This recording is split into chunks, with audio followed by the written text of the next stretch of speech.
Jangan pyniasoh jang kisanggot ki MLA kasang Kongres kalapan keman Shibun ya umur yang bak jang kejelak Conrad sang ma. Laban kada hunde bakini kisanggot ki MLA kilong kakong amparin lengdo uba mendo rap sang uba kim famar banyang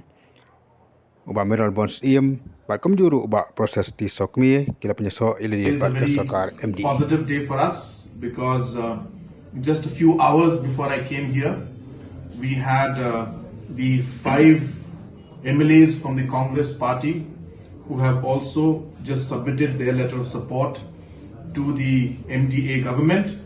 and they have mentioned that in the interest of strengthening the government and also in the interest of the people of the state, the Congress Legislature Party, all the 5 MLAs have decided to support the MDA government.